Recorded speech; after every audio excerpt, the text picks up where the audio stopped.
Welcome to Nick BC Wildlife. Hey everyone, and welcome to Nick BC Wildlife.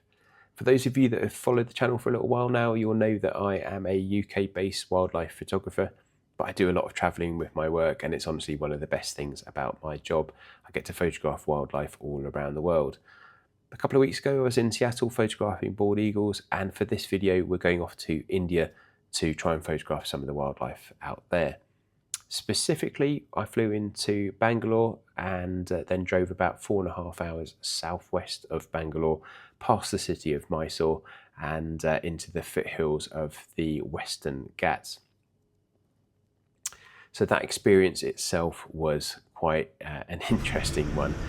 So you leave the hustle and bustle and noise of Bangalore itself, out through some smaller villages and towns before passing through spice plantations and sugarcane plantations before again it changes and you get larger trees and foliage and much narrower roads with lots of dust flying around everywhere, and all of a sudden you're into a complete wilderness. And our destination for this journey was a place called King Sanctuary Safari Lodges, which is an amazing little property on the outskirts of the Nagarahole National Park.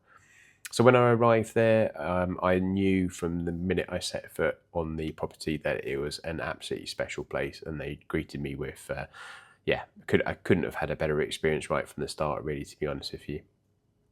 The Nagarahole itself is one of India's prime locations for spotting tiger. They have, I think, 135 tiger in the national park and 100 leopards, a couple of black panther, if I remember correctly, and then lots of other animals like Indian elephants and the Indian bison, which are called Gaur, lots of deer as well. So it's a really amazing place with one of the most biodiverse places actually on the entire planet, and it's really quite special. What they do is on arrival, you go off and you get all the stuff together for going off on the first game drive, which happens about an hour after your arrival at the King Sanctuary Lodge. So we did 2 drives, the first of which was on the day that I arrived, as I say, so that was about an hour after I got in. Off you drive. It's a quite hot, quite humid, late afternoon drive, and I was feeling a little bit tired, but I soon perked up about half an hour into that drive as we found a leopard and her cub. So that was an amazing experience. We watched them play and move through the foliage for about probably half an hour, I'd say. Unfortunately, they did stay within the thick jungle, so I didn't get any really great detailed shots of them, but I've got a few that I'll share with you in a minute. It was just an absolutely phenomenal experience regardless. And with that, then we moved on and we saw Indian elephant, the Indian bison, or Gaur as they're called. We saw warthog, we saw barking deer, Sambar deer, spotted deer, lots of different monkeys and a couple of different birds as well, and it was a really great experience. So after that we went back, had a bit of food, went to bed, and then got up next day for the second drive, which was a dawn drive. So we got up before dawn, still dark, night air, cold air, bit of mist coming through the valley, and climbed into the safari truck and drove off into the Nagarahole National Park again for our second adventure. And it didn't disappoint. We saw loads of the same animals that I just mentioned, a few more as well, and loads more birds. So on that one we saw kingfisher, woodpecker, the darters, lots of different herons. We saw things like cattle egret and smaller birds too, before then being greeted with a Benelli's eagle, which, I mean, I've never seen one before. That was a phenomenal bird to get.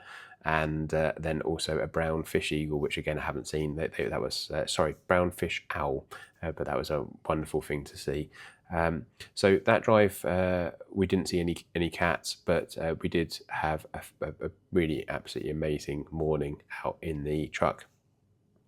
So the gear that I brought with me was the X-H2S and the X-T5 with the XF 500mm f5.6 and the XF 200mm f2, and all the teleconverters that go with those as well.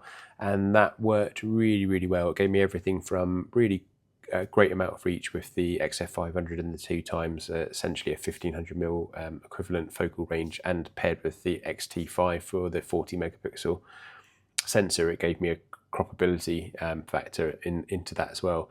So I was getting some absolutely phenomenally detailed shots of things that were quite far away without disturbing them in the tree canopy. And then the XF 200mm f2 gave me the wider and still a bit telephoto obviously, but 300mm f2.8 equivalent if you want to talk full frame. And that was great for things like the Indian elephant, still giving me subject separation from the background. And also great low light performance, because that was really important, particularly on the second day when we had much less light for about the first hour and a half of that drive. The XF 200mm f2 really came into its own, and the Fuji gear in general was really great. We hear a lot online. There's some truth to it. Fujifilm autofocus isn't quite as good as Sony's or Canon's, but it's pretty damn good, to be honest with you. And yeah, I've not had any real issues with it, and that's with everything from slow to fast moving subjects. Swallows in flight even I've got with my X-H2S. Yeah, so I think it gets a bit of a bad rap, but I don't think all of it's particularly fair, really.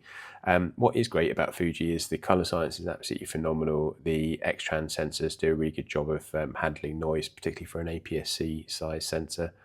And I use DxO Pure Raw 6 and DxO Photolab 9. As you know, I'm a DxO ambassador, and those two products continue to astound me really with how good they are at getting rid of noise and sharpening up your images for you. So the output from those bits of software is just absolutely phenomenal. We'll go into a little bit more detail about that later. But for now, let's have a little look at the Nagarahole National Park.